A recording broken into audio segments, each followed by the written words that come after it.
Lady Alyssa had been twice betrothed, once at 12 and once at 16, but she had frightened off both boys, as her own father admitted ruefully.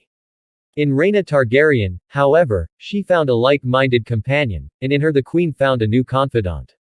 Together with Elaine Royce and Samantha Stokeworth, two of Rhaena's oldest friends, they became nigh inseparable, a court within the court that Sir Franklin Farman, Lord Mark's elder son, dubbed the Four-Headed Beast. Andro Farman, Rhaena's new husband, was admitted to their circle from time to time, but never so often as to be taken for a fifth head. Most tellingly, Queen Rhaena never took him flying with her on the back of her dragon, Dreamfire, an adventure she shared frequently with the ladies Alyssa, Elaine, and Sam. In fairness, it is more than possible that the queen invited Andro to share the sky with her only to have him decline, for he was not of an adventurous disposition. It would be a mistake to regard Queen Rhaena's time at Faircastle as an idle, however. Not everyone welcomed her presence, by any means. Even here on this distant isle there were poor fellows, angered that Lord Mark, like his father before him, had given support and sanctuary to one they regarded as an enemy of the faith. The continued presence of Dreamfire on the island was also creating problems. Glimpsed every few years, a dragon was a wonder and a terror to behold, and it was true that some of the fair islanders took pride in having a dragon of our own. Others, however, were made anxious by the presence of the great beast, especially as she grew larger and hungrier. Feeding a growing dragon is no small thing. And when it became known that Dreamfire had produced a clutch of dragon eggs, a begging brother from the inland hills began to preach that Fair Isle would soon be overrun by dragons, devouring sheep and cows and men alike, unless a dragonslayer came forth to put an end to the scourge. Lord Farman sent forth knights to seize the man and silence him, but not before thousands had heard his prophecies. Though the preacher died in the dungeons under Faircastle, his words lived on, filling the ignorant with fear wherever they were heard. Even within the walls of Lord Farman's own seat, Queen Rhaena had enemies, chief amongst them his lordship's heir. Sir Franklin had fought in the battle beneath the God's Eye and taken a wound there, blood shed in the service of Prince Aegon the Uncrowned. His grandsire had died upon that battlefield together with his eldest son, and it had been left to him to bring their corpses home to Fair Isle. Yet it seemed to him that Rhaena Targaryen showed little remorse for all the grief she had brought to House Farman, and little gratitude to him personally. He also resented her friendship with his sister, Alyssa. Instead of encouraging her in what he regarded as her wild, willful ways, Sir Franklin thought the queen should be enjoining her to do her duty to her house by making an appropriate marriage and producing children. Nor did he appreciate the manner in which the four-headed beast had somehow become the center of court life at Faircastle, whilst his lord father and himself were increasingly disregarded. In that he was well justified.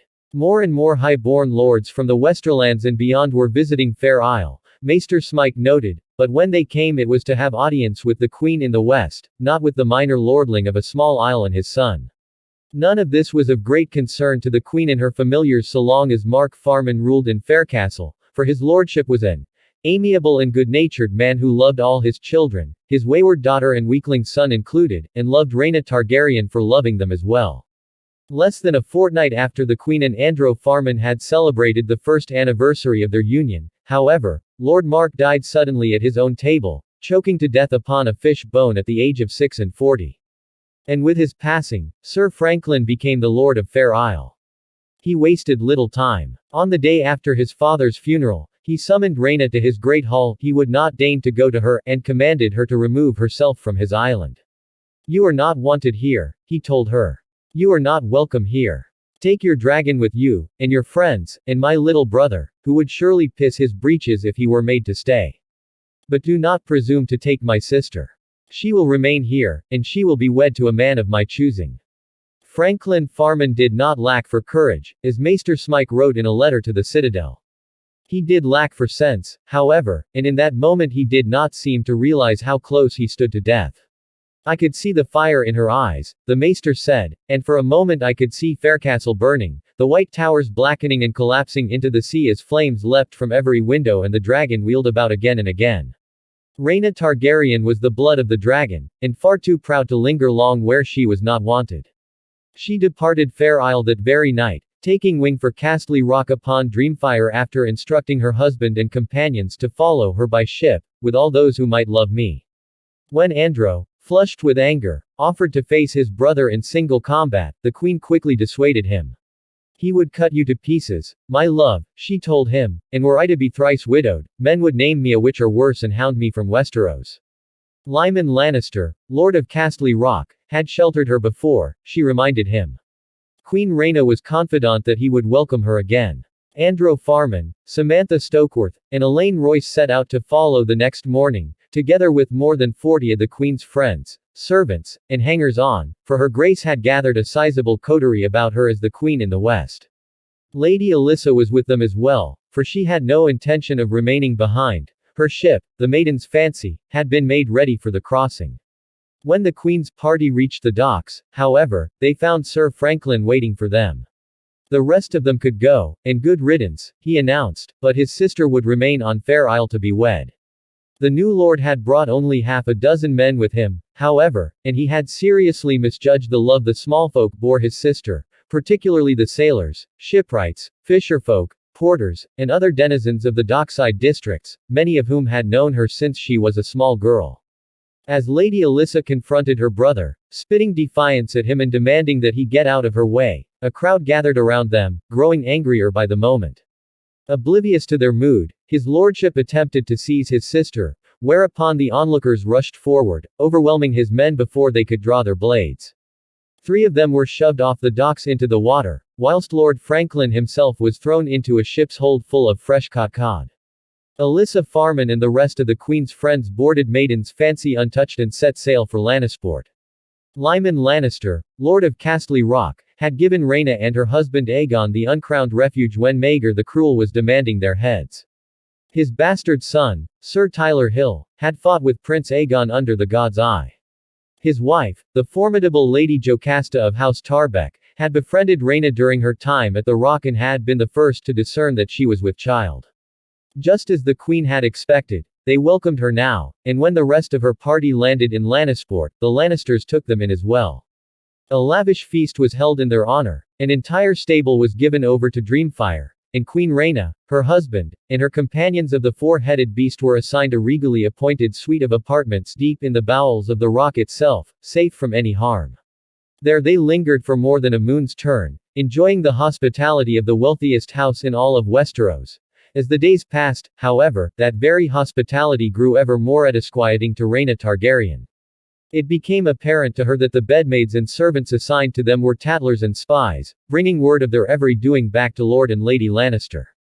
One of the castle septas asked Samantha Stokeworth whether the Queen's marriage to Andrew Farman had ever been consummated, and if so, who had witnessed the bedding. Sir Tyler Hill, Lord Lyman's comely bastard son, was openly scornful of Andrew, even whilst doing all he could to ingratiate himself to Rhaena herself, regaling her with tales of his exploits at the battle beneath the God's Eye and showing her the scars he had taken there, in your Aegon's service.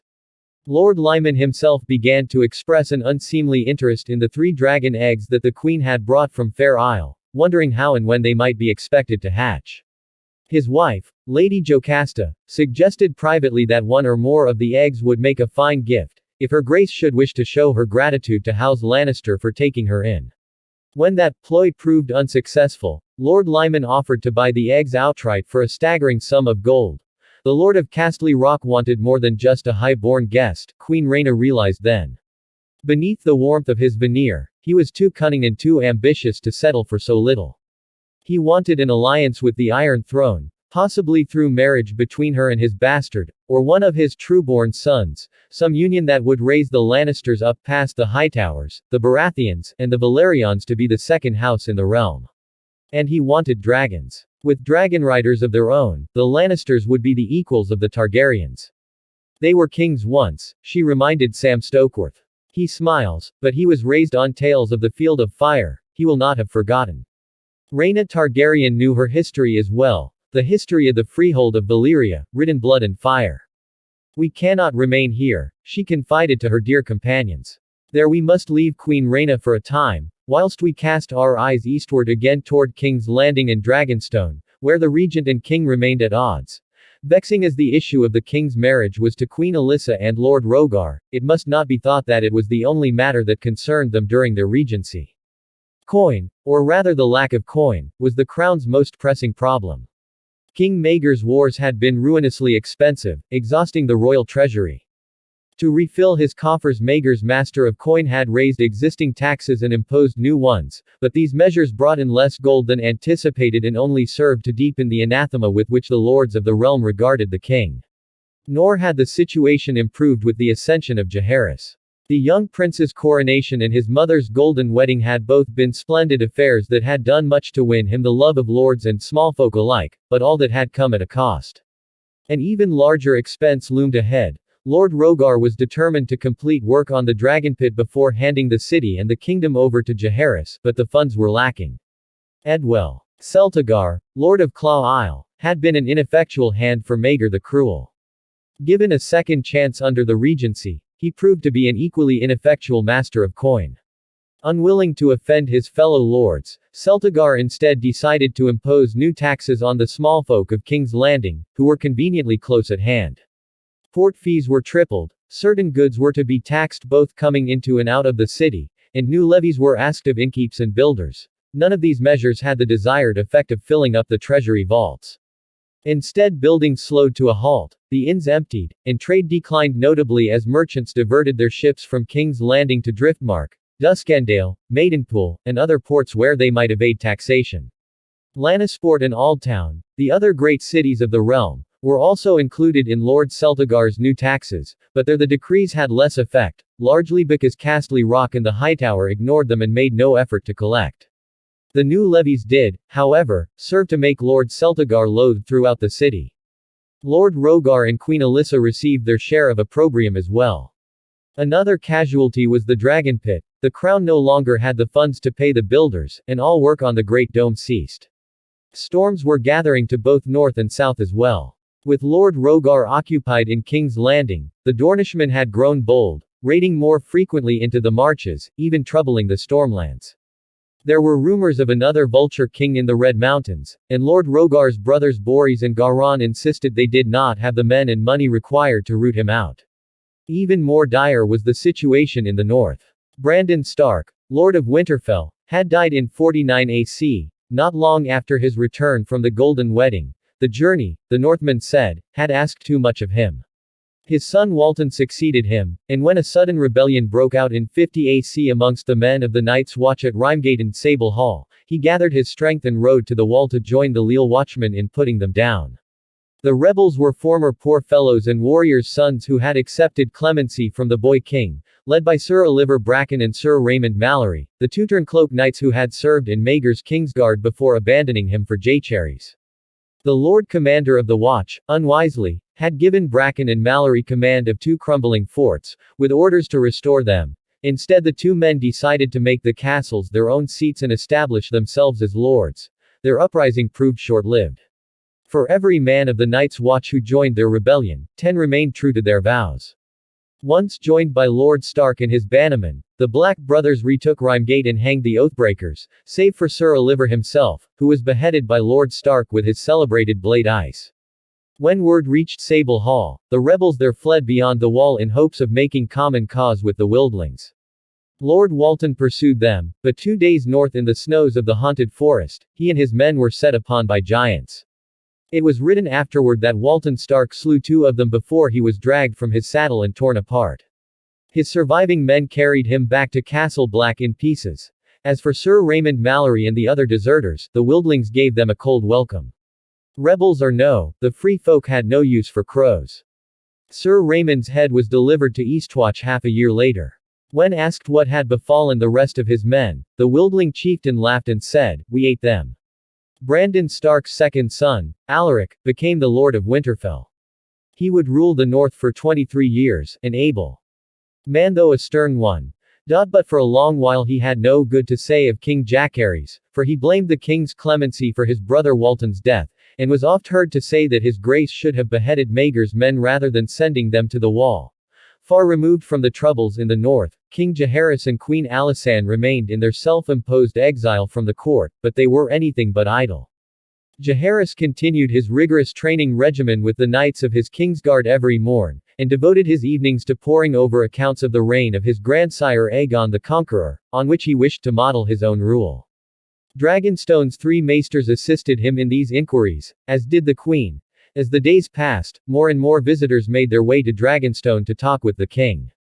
Lord Massey of Stoneadence was the first to appear, but Lord Staunton of Rook's Rest, Lord Darklan of Duskendale, and Lord Bar Emmon of Sharp Point came hard on his heels, followed by the Lords Hart, Rollingford, Mouton, and Stokeworth. Young Lord Rosby, whose father had taken his own life when King Maegor fell, turned up as well, sheepishly pleading for the young king's forgiveness, which Jaehaerys was pleased to grant. Though Daemon Balerion, as the crown's Lord Admiral and Master of Ships, was in King's Landing with the regents, that did not prevent Jaehaerys and Alysanne from flying their dragons to Driftmark and touring his shipyards, escorted by his sons, Corwin, Jorgen, and Victor. When word of these meetings reached Lord Rogar in King's Landing, he grew furious and went so far as to ask Lord Daemon if the Balerion fleet could be used to prevent these, Lords Lickspittle, from crawling to Dragonstone to curry favor with the boy king. Lord Valerion's reply was blunt. No, he said. The Hand took this as a further sign of disrespect. Meanwhile, Queen Alysanne's new ladies-in-waiting and companions had settled in on Dragonstone, and it soon became apparent that her mothers hoped that these wise women might persuade the little queen that her marriage was unwise and impious had gone seriously awry. Neither prayer, sermons, nor readings from the 7-pointed star could shake Alysanne Targaryen's conviction that the gods had meant her to marry her brother Jaehaerys, to be his confidant and helpmate and the mother of his children. He will be a great king, she told Septa Isabel, Lady Lucinda, and the others, and I will be a great queen. So firm was she in her belief, and so gentle and kindly and loving in all else, that the Septa and the other wise women found they could not condemn her, and with every passing day they clove more to her side.